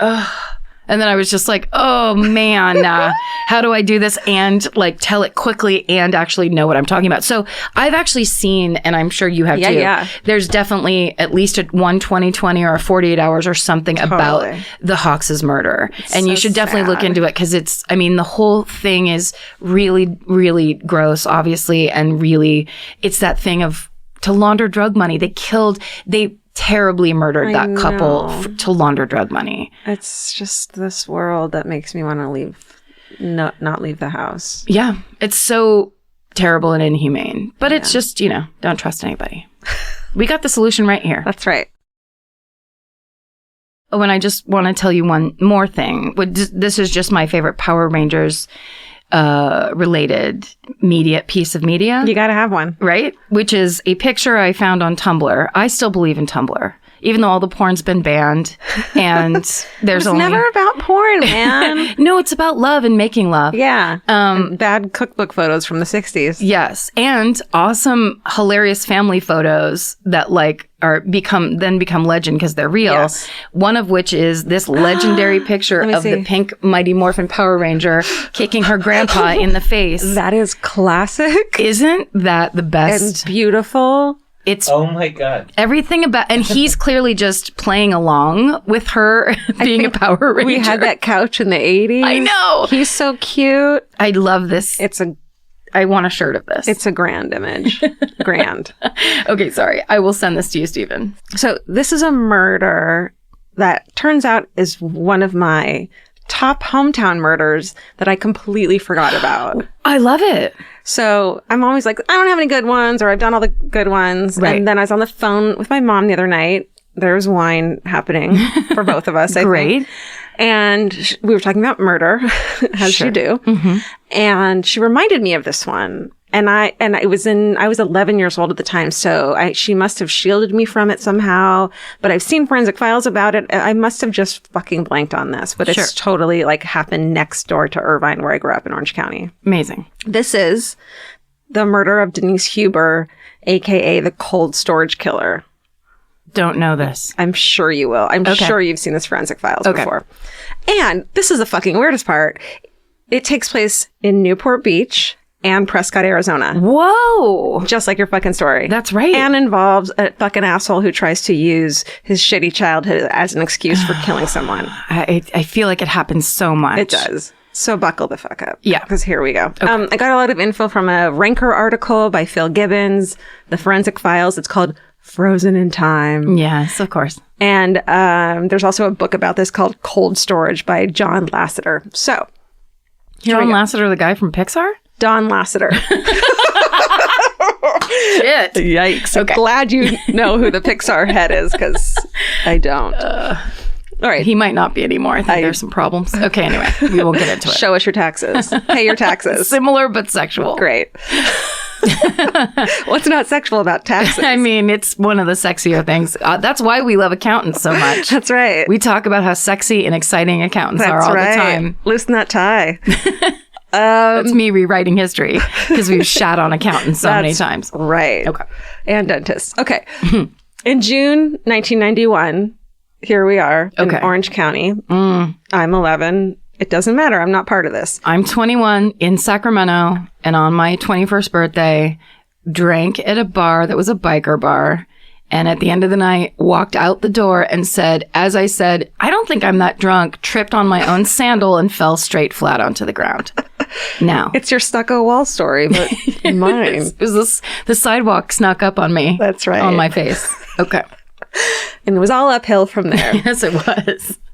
So 23-year-old Denise Huber, she's bright. It's a tale that we've heard a million times. She's bright, friendly young woman. She's fucking got her world ahead of her. She'd graduated from the University of California, Irvine. Oh, yeah. Which is my fucking town, with a degree in social sciences. And she was just starting her life as a grown-up. So, of course, she lives at home with her lovely parents, Dennis and Ione Huber. They live in Newport Beach, California, which is an upscale city in Orange County. And she works part-time, 2 different jobs so she can afford to move out someday. She's a waitress and a sales assistant at Bloomingdale's, Bloomies. And she's saving up to afford her own place, and also until she could get a job in the field she wanted to work in. So she loves traveling, reading, water skiing. She probably would have contributed a lot to society and was a wonderful fucking person. Beautiful, of course, blue-eyed brunette. Her whole fucking life ahead of her. She also loved music. So on the night of Sunday, June 2nd, 1991, Denise picks up a friend from Huntington Beach, and together they drove to the Los Angeles Forum in Inglewood. We know that place. Is that the place for, what's the roller skating movie? They film it there. What's the roller skating movie? Just roller skating? You mean Xanadu? Yes. Oh, that was filmed at the Forum? Yeah. I didn't know that. Yeah. I've never been there. Outside of it. Oh. I saw a couple of bands there. Okay. I saw a couple of bands there. Anyways, they go to the Forum. It's about 45 minutes away from Orange County. And they go to see Morrissey. Oh. I know. Heartbreaking. They drink in the park. Like, they're like us. They drink in the fucking parking lot because they don't have a ton of money. They share a beer inside because they don't have a ton of money. And they go to a bar on the way back. And around 2 a.m., Denise drops her friend back off at his house. And she starts her short drive home. It's like it's from Huntington Beach to Orange County. It's like not even 10 minutes. So shortly after 2 a.m., just minutes from her parents' house and her off-ramp, her car blew a tire on the southbound lane to the 73, which is the Corona Del Mar freeway. It's like a really small little connector freeway. Denise pulls over to the side of the freeway. The area is well lit. It's in view of several emergency call boxes that she could have easily walked to. And just off the freeway, as a residential neighborhood, there's a gas station she could have easily walked to call for help. Of course, we didn't have cell phones then, so that's the only way to get help. But Denise vanishes. The next morning, Denise's parents, worried that their daughter hadn't come home, of course, the night before, called her friends. No one's seen her. Her best friend, Tammy, was like, I can't just fucking sit around. So that later that night, she just is like, I'm going to drive around and see if I can find her car. Oh. I know. Poor Tammy. And also, this is starting to sound familiar. I know you know this one. Okay. Poor fucking Tammy. She finds Denise's silver blue Honda on the freeway, pulled over with a flat tire where Denise left it. About 10 p.m. that night, she finds it. The car is unlocked. Its battery is drained from the emergency blinkers, having gone on all night and all day. Her keys are gone and her purse is missing. There's no signs of blood, no signs of foul play or any other damage to the car. And also the flat tire doesn't seem like it was tampered with. It seems like she actually got a flat tire. Okay. So police arrive and they don't have a shit ton to work with. They just have an empty car. Police dogs quickly lose her trail. And luckily, and we don't hear this a lot, they believed her parents when her parents said she's not someone who just would have fucking left with someone. Yay. You know? So detectives conduct interviews with everyone in Denise's life, her boyfriend, the dude she went to the Morrissey concert with, people she fucking met at the bar, like all of that shit. And they can't come up with any answers to what had happened to Denise. She just fucking vanished into thin air.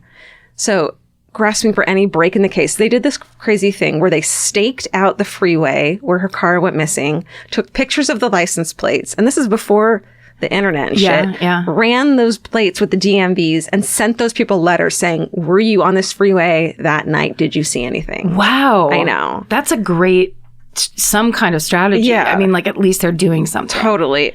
That they come up with fucking nothing, right? Unfortunately. Yeah. So Denise's family, they're obviously frantic and kind of Orange County. And this is what my mom was telling me, that she remembers the bumper stickers and the fucking billboard and just people being so worried about this really normal girl who just vanished out of thin air. Yeah. They put up a 6 by 30 foot banner on the side of an apartment building. Like, you know, the kind that say, if you'd be home now if you lived here. Yeah. It's that overlooking the spot where her car had been found, reading, have you seen Denise? And it has her photo and all this stuff with the phone number for the Costa Mesa Police Department.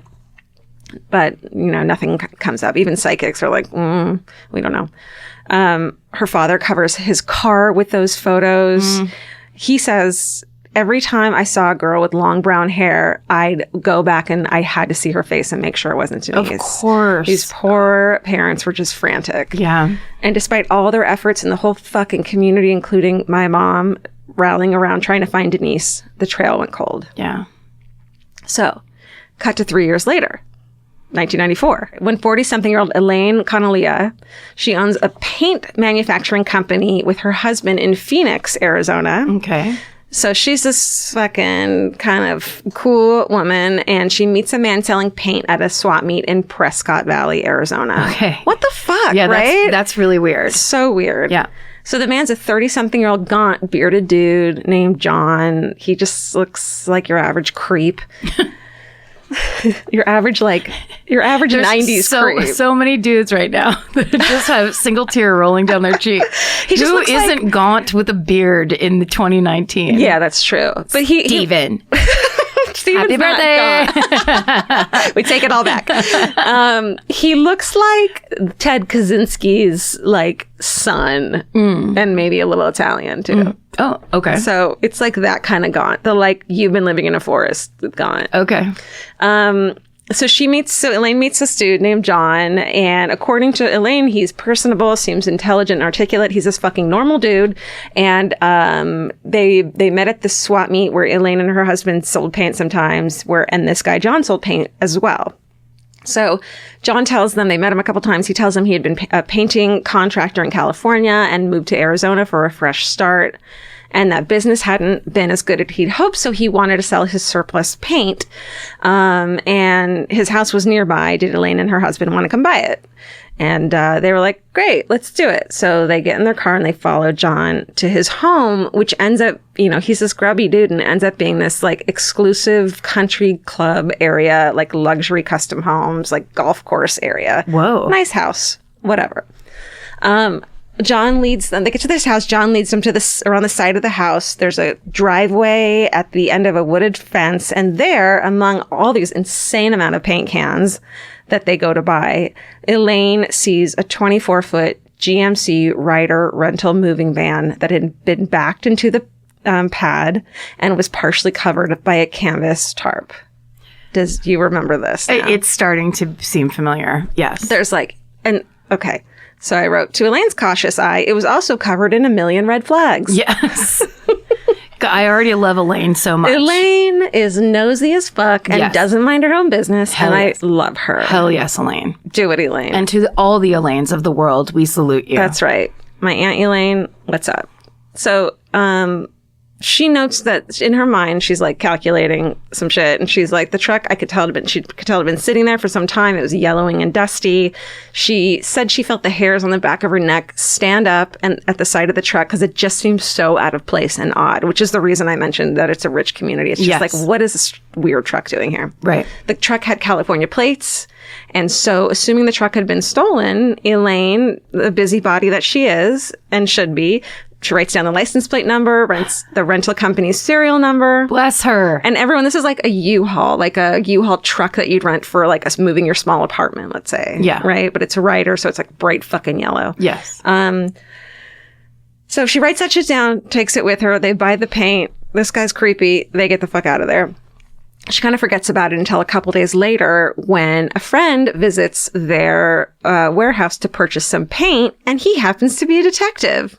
Oh. Yes. Okay. And Elaine tells Detective Stephen Gregory of the Phoenix PD about the strange truck she had seen in the Prescott County Club tract and gave him the license number along with the serial number. And she's like, why don't you check this out? I bet you anything it's stolen. So Detective Gregory, calls Ryder and is like, yo, do you have any trucks that have been stolen from California? Here's the number. The representative's like, I don't see anything in my system. And Detective Gregory was like, how about you fucking double check? Thank God. Really? Turns out he's a great detective. Yes. Just for that simple reason. So shortly after, the rep calls back and was like, oh shit, you know what? It's been missing from Orange County for 6 months. Whoa. Yeah. So no one at Ryder had ever contacted the police about it, even though they knew it was missing. So it probably would have stayed missing if it weren't for Elaine. Yes, Elaine. Having been like, well, you know what? I don't like it. It makes me feel... Well, because here's the thing, though. She got a gut reaction. Yeah, she trusted her intuition. The hair on the back of your neck stands up for a reason. That's right. And when you honor that and follow it, I think it will be proven that you're right. And even if you're wrong, no harm. Who cares? There's no harm. Yeah. You didn't do anything. You just want to check something. You're just being nosy. It's fine. It's fine. Don't mind your own business. That's when people get fucking hurt. That's right. Stop being so goddamn selfish, Elaine. No, Elaine's good. No, I mean non-Elaine. Okay, so the rental company then reports the vehicle stolen to the Orange County Sheriff's Department so that the truck can now be searched. Nice. So they're like, great, let's fucking do this. So on the morning of July 13th, 1994, like right after they find out that it's been stolen, they just fucking get up in there. Yes. Deputy Joe DiGiacomo goes to the house, checks out the Ryder truck, and then he's like, this is fucking weird. There's a thick electrical extension cord that's coming from the locked back door, that slides down all heavy. Yep. There's an extension cord coming from that locked back door. It goes over the fence and into the neighbor's yard and is plugged in there. What? Right. And he's like, oh, great. This is a fucking meth lab. Oh, right. So he contacts the narcotics team of Prescott. Okay. They get there and they're like, let's fucking do this. This is Breaking Bad. It's not made yet, though. They cut the lock. A fucking locksmith has the most fun day of his life. Breaks that lock. They go into the truck and in the front there's paint cans and just a bunch of bullshit. Then they go towards the rear of the cab. What do they call the truck? thing. It's It's not a pickup truck. It's like a right, because that would be a truck. truck bed. Right. But it would just be the back of the container. Yes. The truck container, yeah. Thank you. Sure. It's not accurate, but I like to participate. Thank you. You're welcome. When they go back there, they see a large, white, rectangular chest freezer. The switch for the freezer is in the on position, so the freezer had been running constantly, hence the electrical cord. The freezer is also locked, and a dozen heavy masking tape pieces had been placed around the lid to like keep it double time closed. I don't know. So locksmith cuts that one again. And immediately when it opens, the officers smell a horrible scent. And inside they could see like frost on the walls showing that it had been there for a long time, and a large object completely covered with black plastic garbage bags at the bottom. One of the officers reaches in to touch it and says, "I feel an arm." Yeah. And immediately they close the freezer and call the homicide unit. Don't fucking touch a thing. Right. Which is great. Yay. The freezer's taken to the medical examiner, Dr. Ann Buchholz. Buchholz. That just became a moment to yourself. Georgia. The freezer is taken to the medical examiner, Dr. Ann Buchholz, who is able to identify the body. And 3 years after her mysterious disappearance from the site of an Orange County freeway, Denise Huber has been found. Oh my God. I fucking know. Do you remember this at all? Yes. Okay. I remember seeing it on one of those shows. Yeah. On like American Justice or something. Yeah, and it was on, I mean, back then he was even on America's Most Wanted. Yeah, I bet. You know. Let's talk about this fucking dude, John, who owns this truck and this house. The paint guy. John Familaro is born in Long Island in June 1957, youngest of 3 children. Eventually they moved to Santa Ana, California. So this is all about John's mother, Anna. She's the domineering force of the fucking family. He has 2 siblings, and she just like dominates them. She's super fucking religious. She's verbally abusive. And she controls everything about their lives, doesn't let them play with any kids, doesn't let any kids come over. And she is super strict. Whatever. No excuse for murder. Right. I'm just telling everyone a story. It's the background. Yeah. So Anna, her yard is super fucking clean and orderly and lovely, but inside, she's a hoarder. Oh. Like a legit hoarder. Oh. Yeah. House is filled with stacks of newspapers, magazines, food, laundry, just boxes of shit. She wouldn't let her kids throw anything away unless they showed it to her first. Yeah. Just so much that it stresses me out so much because I feel like I have the capacity to be a hoarder inside of me because I get it. Yeah. There's just this weird of what if I might need it. I can't let go of it. Because I have certain things that I'm like that with, but like plastic bags, I'm like, what if I use it again? It's just but it's like almost like you just take that mentality about the plastic bags and then you just spread the logic around to everything else, which is crazy, obviously, but it's so much unresolved. And then having a perfect front yard. Yeah, that's that whole thing. That's like, I don't want anyone to know this shit. Yeah. Well, my grandma fucking washed tinfoil and reused it, but she went through the Depression and also escaping Russia. Yes. So no, that's good. That's almost good sense. Yeah. You're just like, I'm saving this string. Yeah. I don't give a shit. We don't know what's going to happen. I just don't like clutter. Right. Well, it feels so much better when you get rid of it. Yeah. That's why I told you the first time I watched a Hoarders Marathon and then got up and immediately cleaned out the closet in the room where I was watching it because it freaked me out so bad. Nothing feels better than that. Yeah. This Anna also hoarded silver because she was fiercely anti-communism and thought that the family needed to hoard food and silver to survive a possible Russian invasion. Right. So she wasn't fucking doing the best she could in her head.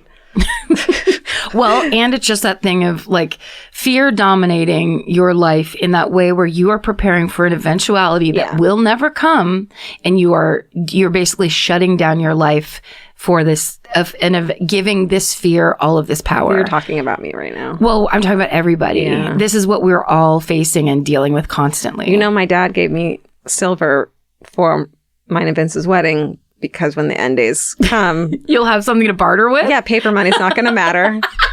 You need Marty! It's just, yeah. I get this a little bit. Sure. But not to this extreme, obviously. Yeah. I actually like my dad. No, well, and also it's like, what if he's right? Yeah. What if he's right? That's my problem. Like, what if it's true? What if I will fucking get in a car accident? Like, Right. but you can't live your life in what ifs. Well, because when you do that, what you're doing, I had a whole conversation with my therapist about this today, but it was instead of about like future apocalypses or whatever, it's about relationships. Yeah.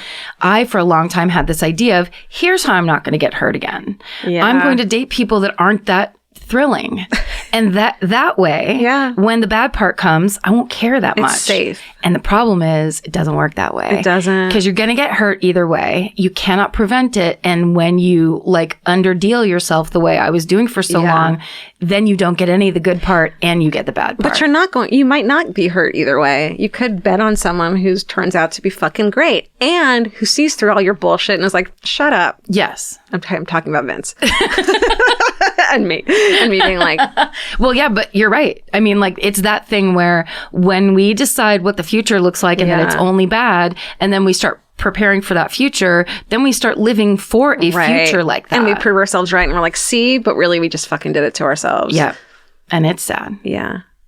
We're working on it. Don't do it, everyone. Work on it. Work on it. Work on it. Work on it, Karen. Georgia, get rid of your silver. Okay. So John isn't violent as a child, but he has these crazy mood swings, hyperactivity to depression. It sounds like bipolar. I'm not a doctor. What? I know. You told me when we started this. I meant to tell you. I got it. My HIPAA. Why are you wearing that white coat all the time? Why do you have a stethoscope? Why do you keep taking my pulse? What? Why do you keep taking my pulse? That's not what I heard. Okay. My what? Nothing. Okay. Okay. Stephen, happy birthday, though. Seriously. Seriously, it's your Stephen. best birthday ever. You're welcome.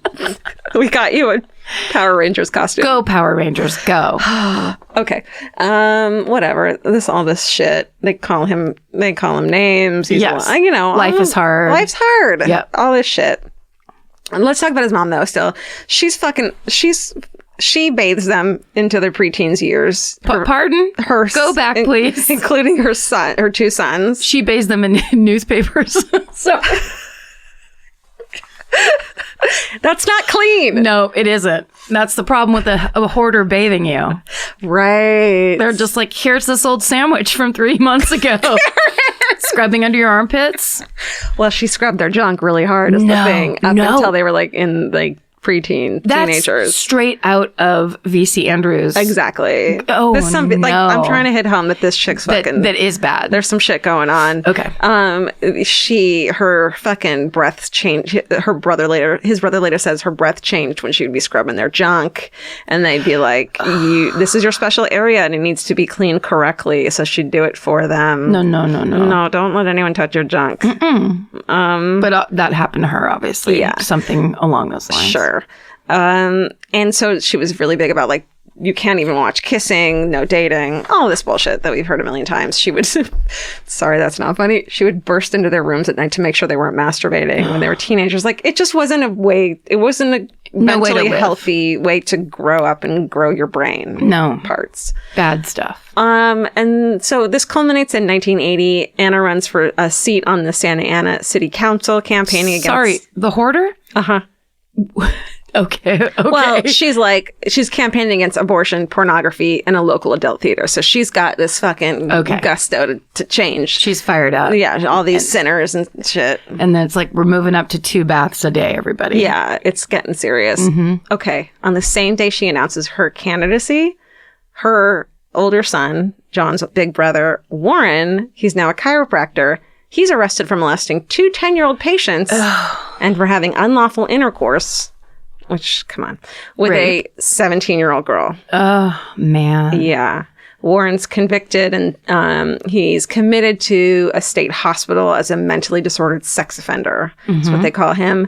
And to get away from the embarrassment, that's when the parents moved to Prescott, Arizona. Okay. Can I do an aside of a quick hometown? Please. Just little bits of it because I always look it up on the... Okay. Yeah, to cross-reference it? Yeah. Yeah. And this is sticking with Anna. Hello, Karen, Georgia, Stephen, and pet cohorts. I was recently diagnosed with a brain aneurysm and have found MFM to be an excellent way to distract myself and keep my blood pressure down as I await my upcoming surgery. Wow. In 2002, I was a first semester nursing student and was assigned to the local VA hospital for clinicals. On one of my earliest clinical days, I was walking down the hall when a little old lady came out of a patient room and asked me if I could come in and help her husband. Quick description of the little old lady, kind of small, with a toothy fake smile plastered on her face and eyes that were simultaneously too bright and dead inside. Oh. Also, she seemed hella innocuous, but she was actually venomous as fuck. I politely informed her that I was a nursing student and that I would get someone who knew what they were doing to come help her. I went and found the staff nurse that I was assigned to, told her about the woman's request, and the nurse immediately stopped what she was doing, looked me square in the eyes, and said, "Never go into that room without a staff member." Whoa. She explained the woman who flagged me down had a history of tricking nursing students into coming into the room, having them do some innocuous task, and then fucking with her husband's dressings, IV, catheter, bedding, whatever, and blaming it on the nursing student. Oh. I'm talking about Anna, if you don't know this already. I kind of Okay, caught great. on, yeah. Okay. Sorry. I don't think you're stupid. It was a bit confrontational the way you said that. Which part? I'm talking about Anna. Yeah. As my supervising nurse went to see if the patient actually needed anything, she whispered to me, "And their son is a serial killer," which ended up not being true, but yeah. a killer. Yes. I heard a lot of stories about her and her incessant sabotage, mental torture of staff. She would pocket her husband's meds and then accuse the staff of not providing them. She would remove his catheter and blame staff for his wet sheets. The woman's mind games resulted in a lot of people quitting, and she was at one point refused access to the property after she brought a gun on campus. What? Little old lady, following a verbal altercation with some of the nursing staff. Dang it. And it says, "Stay sexy, don't get murdered, and if you have a family history of aneurysms, go get yourself checked out." Smart. And I'm not going to say her name because of HIPAA reasons, and I don't want her to get in trouble. That's right. But and you're a hip ex. thank you. You know your name. That is, it's because it's almost like it's, you know, like we're saying, like the hoarding thing is like tip of the iceberg. Yeah. Clearly it's about other things. Then as you're talking about the other things, then it's like, oh man, it is way worse. It's way worse. And then it's like something like that where was the husband through all of the other stuff? The thing, he was that meek, let her do whatever she wanted. It was all her. It was all her. They were super religious, so he was like, it's God's, whatever she's saying is God's will, and so Yeah. I back her up. Oh, wow. Yeah. Okay. You know, it's Yeah. one of those situations Yeah. that just sucks. So, so they went to Prescott, Arizona, the parents, to skedaddle out of that mess of child molestation shit. Right. John stayed in Orange County and attended various colleges. He studied some shit. He once saved a woman who was being assaulted at knife point at a bus stop, which to me is so weird. Yeah. So obviously he killed Denise, but yet he also had this like hero complex and saved this woman who assailant was attacking her with a knife. He tackles the assailant, takes away the knife, pins him to the ground until the police arrived. Like he was also saving. It's just this weird brain. Yeah. So he gets into the house painting business. He hires a team of painters and moves his business into a warehouse in Laguna Hills, California, which is like 20 minutes from Newport Beach. Okay. Has several girlfriends over the years, and he has friends. They all say he has a good sense of humor. They describe him as fun, intelligent, nice, respectful, considerate, and polite. But they also describe him as secretive, manipulative, and a smooth talker. It's like, fucking pick one. Yeah, really. Well, He can be both. because it's that thing where like the fun times are fun. It's a good thing to remember. It's easy to have fun. Right. It's easy to have fun. Right. But then when the shit goes down and someone suddenly is just like gaslighting you for reasons that you don't understand, that's when it's like, yeah, the fun, it doesn't counterbalance. It has to be as close to 100% as possible. You want someone who's reliable, I think is what the secret is. Consistent. Consistent. Thank Yeah, you. yeah. That. In the summer of 1992, John finally moves to Arizona to be closer to his parents because his father had been hospitalized, like our fucking hometown just told us. Yeah, okay. So he moves next door to his parents, where he parks the 24-foot Ryder truck that he had brought with him from Orange County, where it sat with an electrical cord plugged into next door into his parents' house. Remember, it was up with the neighbor? Mm-hmm. Until fucking Elaine comes along and is like, not today, motherfucker. I don't like this. I don't like this. And red flags. Mm-hmm.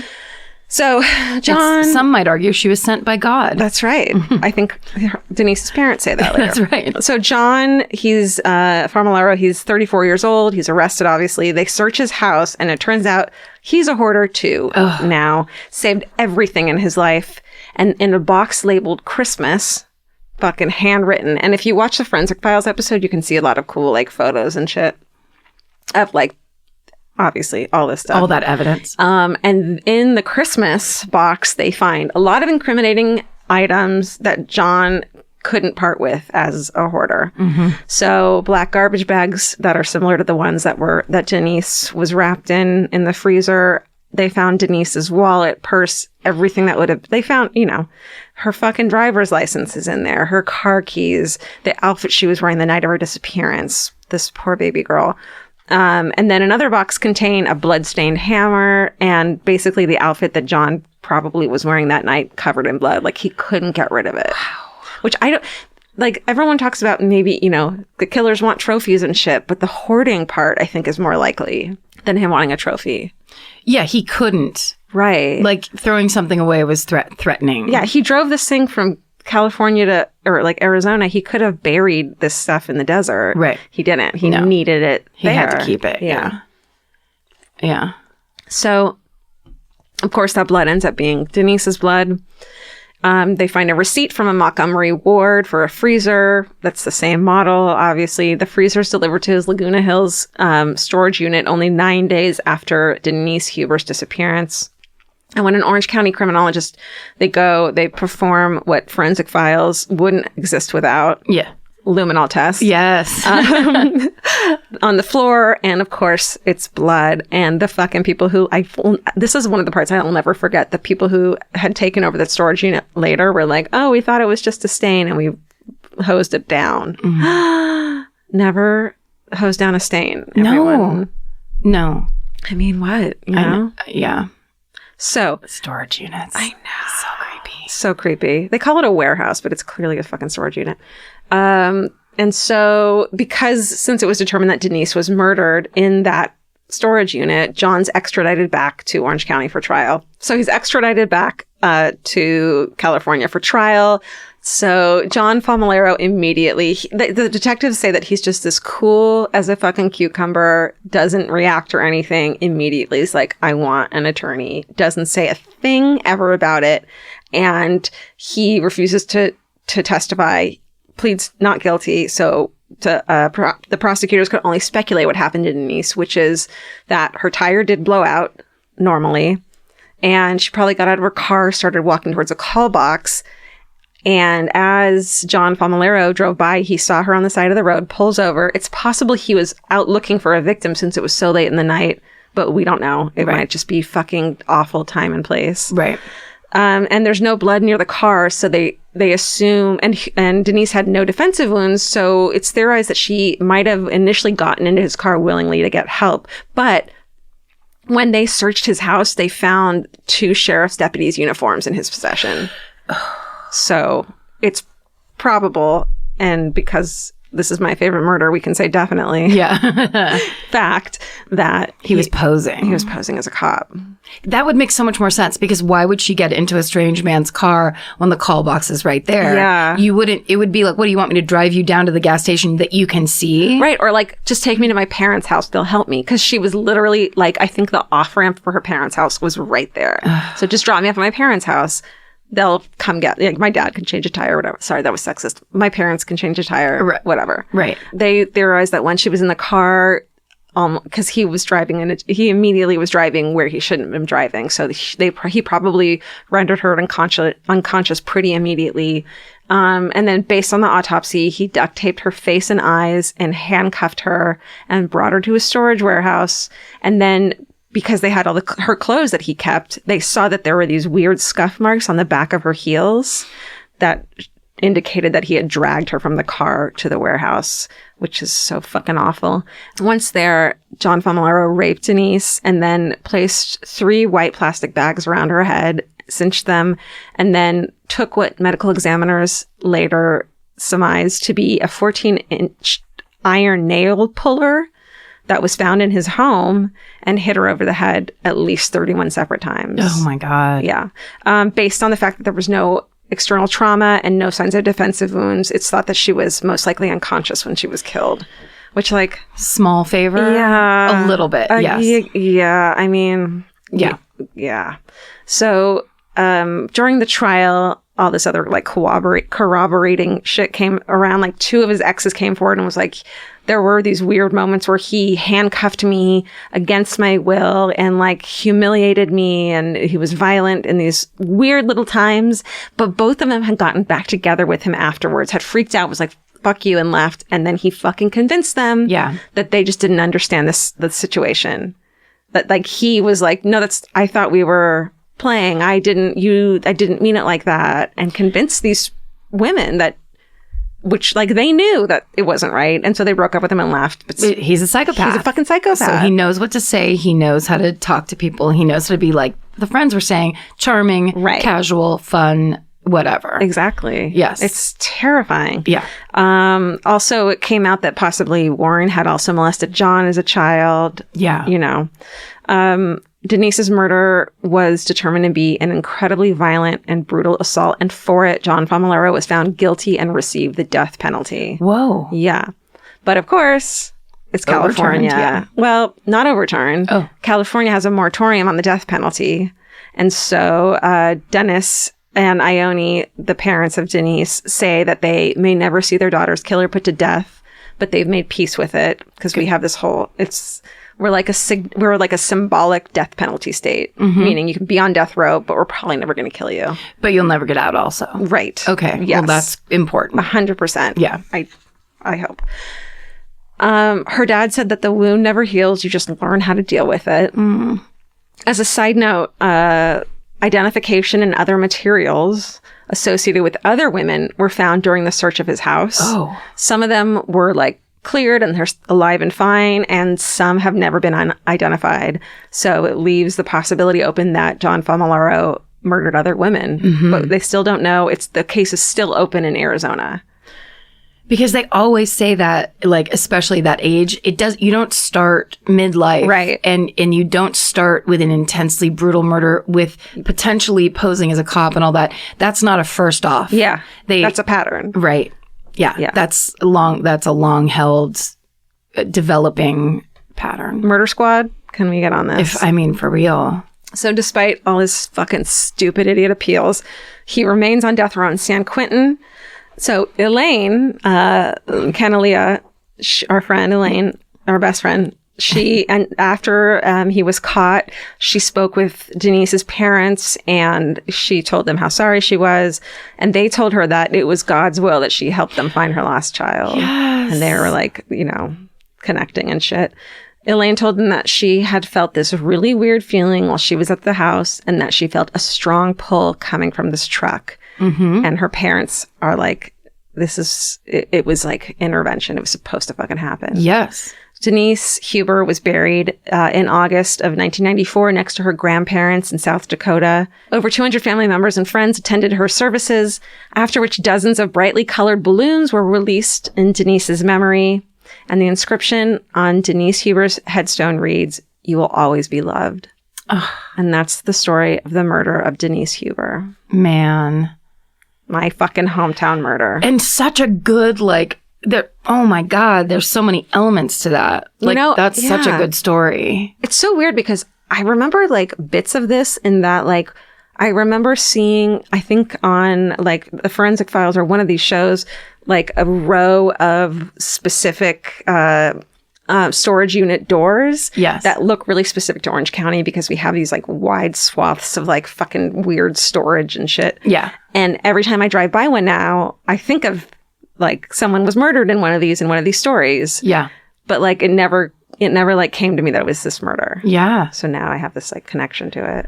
Unbelievable. Fuck. Yeah. I feel like the first thing that seemed familiar was the stretch of road that she got the flat tire on that was isolated, but not, it wasn't isolated, but it was this kind of she was stuck in this patch of road. Yeah. It was definitely I didn't drive down that freeway, but the freeway that's next to it, the 55 was really similar. It was just this short freeway that got you from Newport to Costa Mesa or whatever. It was like not a lot of traffic during the day, let alone at 2 a.m. Yeah. So I could see it feels isolated, even though you're surrounded in Orange County. There's never any, like, you're never isolated in Orange County. Right. But it does feel that way. Yeah. Man. I know. And just all that. Yeah. It's very fateful. And, you know, Elaine getting her nose in there and just being like, I don't like the way this looks and I want someone to do something about it. And then that detective who is like, I'm going to do something about it. I take you seriously. Yeah. And I'm going to double down and I'm going to fucking make sure they check. Yeah, it's pretty amazing. Yeah. And, you know, good for them. And also, I think I've heard a long time ago that when you get a flat tire, and I know we have cell phones now, so it's different, but when you get a flat tire, drive off the freeway, even if you fuck up your rim. Yes. It's important to get to a well-lit gas station or something and not pull over on the side of the road. Yeah. Not that it's her fucking fault, obviously. Of course not. But that's what we do now. But when you don't know that, like, yeah, you can drive on rims for a while. Yeah. Obviously, it'll fuck your rim up, but you can drive on a flat for a while. You can drive on a rim.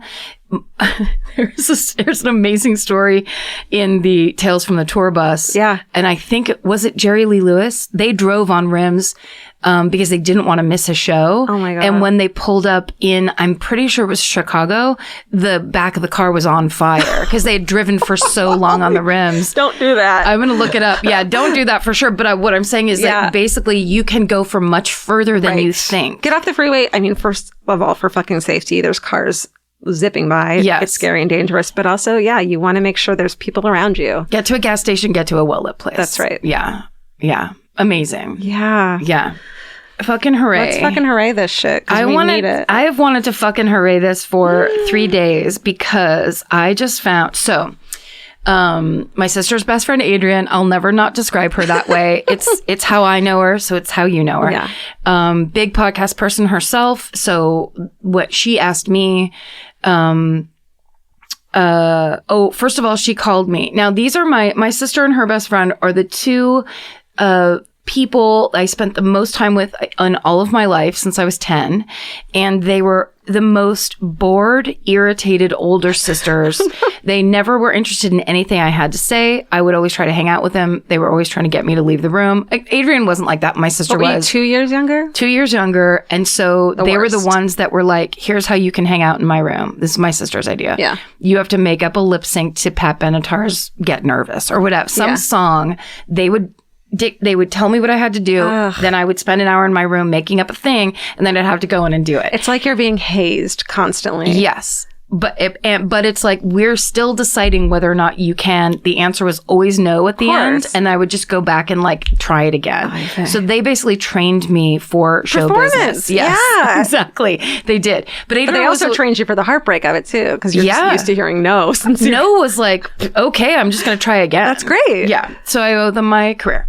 So anyway, and they both have good taste. I trust them. So anyway, I probably I wasn't giving that lip sync performance my all, and I should have used a chair and sat backwards on it. So anyway, and Adrian's the one that, like, when we obviously started this podcast, called me and was like, when are you doing Richard Ramirez? And I was like, oh my God, you're into this She's been in it and part of it from the beginning. Totally. So I recommended to her the Teacher's Pet podcast that we have become obsessed with.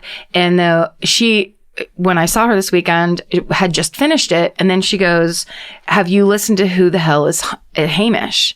And I was like, I don't know what you're talking about. She goes, oh, that was the podcast that started when the last episode of Teacher's Pet ended. It's another podcast by The Australian, the newspaper. And it is so good. It's about this fucking con man named Hamish. He's got 1 million last names. And his path of destruction is unfucking believable. I am here for this. I recommend it. It's, first of all, and we've said this before with Teacher's Pet, I want to listen to Australian people talk all the time. They are super intelligent. They use very big words. They clearly have a good educational system there. Yeah. They're great at expressing themselves. I don't know what it is. And it's cute. And the phrases are funny too. So it's like, oh, that's cute. Like Yes. they call it these things. And it all goes up at the end. Right. I know I do New Zealand sometimes when I should be doing Well, they Australian. call things stuff that we think is funny and weird, so it's entertaining too. Yes. Their slang is good. Yes. But then also just their ability to be interviewed. It's like they're all kind of podcast ready. Casual and not nervous. Yeah, not nervous, very earnest, intelligent. Totally. So it's just person after person who has come up against this con man who has conned multi-million dollars out of people over years and has never gotten caught until recently. Oh my God, I have to hear it. I need to learn. Will I learn how to spot a con man and not? Yes. Well, because swindled? what it is you have to, what I think the lesson is you can't spot a con man. Right. Because they are masters at camouflage. I don't like it. So, but there are things, you can spot a compulsive liar. And that's people like write off and joke about compulsive liars, but that is one of like the foundational things of people who don't have consciences about how they affect other people. Yeah. Don't care. They don't care what your reaction to their story Right. is. They're going to tell you because in their mind, here's how it's going to go, and it's going going to be that way. believed. Yes, I don't think I've you're ever impressed. I don't think I've ever met a compulsive liar before. They're pretty like amazing. a real one. Yeah, I've met a couple, and it's Or maybe they were sad. just so fucking good. No, but like one of those like there's no way that happened. Right. Where it's the thing of if you say, I went skiing this weekend, they said, this is the example they gave.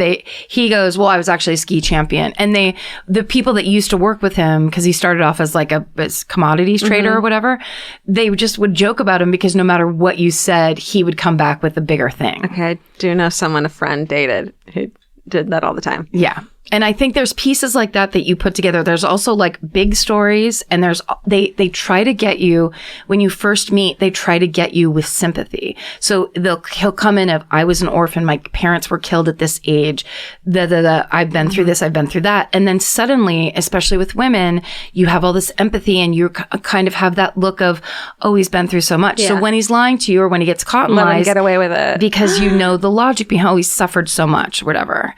It's amazing. So anyway, I it called recommend. again? It's called Who the Hell is Hamish, and it is. I think it's eight episodes altogether. It's so good, and I just the Australian newspaper is like killing it in the podcast arena. They're just so good at it. I'm so excited because I just finished. I binge watched listened in a week to a podcast too. Let's have it be my fucking hooray. Which one is it? I'm stealing it from you. Okay. Do it. That I am so bummed is over. There was this moment where I was like, why do I want to clean the house so bad? Oh, because I want to listen to this fucking podcast. Yes. It's, I think a lot of people listen to it, but it's called The Root of Evil or just Root of Evil. And it's the one that the TNT thing we just did. I Am the Night? I Am the Night. So the two of the granddaughters of George Hodel. Yes. The fucking, I believe, fucking Black Dahlia murderer / piece of fucking shit, like rapist. They narrate his life and all the horrible things he did. And their mother is Fauna, the girl who didn't know that she was. It's just this insane fucking family story. If you think your family story is bad, listen to this. It's worse. And it's just really well done because it's all family. And the women who are doing the interviews, it's their family. It means a lot to them. They have so much heart and they care. And it's just an incredible story of survival and, this beautiful story that can come out of it, even though it's awful. Yeah. And it gives you hope, but it's also like devastating. And I cried in the shower recently. Oh, yeah. I puts mean, that's what I feel like. That's the true crime experience. Yeah. Yeah. So Root of Evil, Who the Hell is Hamish? Yeah. I had one other thing. I went and saw my friend Crystal Langham do a pole dance competition. She started pole dancing like 6 months ago, and to make herself learn it and be good at it, she signed up for a competition that was like 4 months away, which I think is great. It's very smart. Yeah, but she's been stressing about it. It's awful, and she went and got fucking first place. That's amazing. And I went on Sunday. She fucking killed it. This whole pole dancing community is a really beautiful fucking thing that I didn't really know existed. Yeah. If you were looking to dance and do stuff, go learn to pole dance. Yeah. Awesome. Yeah, Congratulations, inspiring. Crystal. Yeah, congratulations, Crystals. It was also inspiring to me. Yeah, I bet. Yeah. Because it's very physical and that's really cool. So I signed you up for a pole dance competition in 4 months. No. Okay, great. No. You sure? But if you sign me up for something in swimming. Oh, okay. How about what if you become a Yep. Synchronized swimmer? Yes. Well, I already, I think I've bragged about my cousins, Mary Kate and Eileen, who were on the San Francisco Marionettes, which was a competitive synchronized swimming team. Karen. And we used to go watch them, like sitting in the fog in like the Mission, watching them practice with their nose clips. Yeah. And they're like, we got taught to do the thing where you are laying on the water, then you go down and you just leave your legs up and you go down like an L shape so that you're down, going down straight. Your upper body is going down straight. And then you flip one leg up and then the second and you drill down. Yes. Eileen taught us for like an entire summer what that like basically combination It's so of things. hard. It's amazing. And it's the whole time underneath the water, you're like doing like goldfish arms. I'm going to be on the sidelines with a Mai Tai going, Karen, you're killing it. What's your activity? I'm having Mai Tai. What about pole dancing? No, I'm not doing that. Are you kidding me? I was inspired to do something, not that. There's no fucking just to way. do a thing eventually. Yeah, do a thing that you want to try and give yourself a challenge. And I promise to be there on the sidelines with a Mai Tai. Cheering you on. Well, I hope you rise to that challenge. I hope that dream comes true for you. That's my dream. That's it. I think that's it. Gosh, guys, thanks for listening. Guys, we appreciate your ears and your hearts. We do. Thank you so much. Thank you. Thank you to Stephen and his birthday. Happy birthday to Stephen. Happy birthday, Stephen. We love you. Stay sexy. And don't get murdered. Goodbye. Elvis, you want a cookie?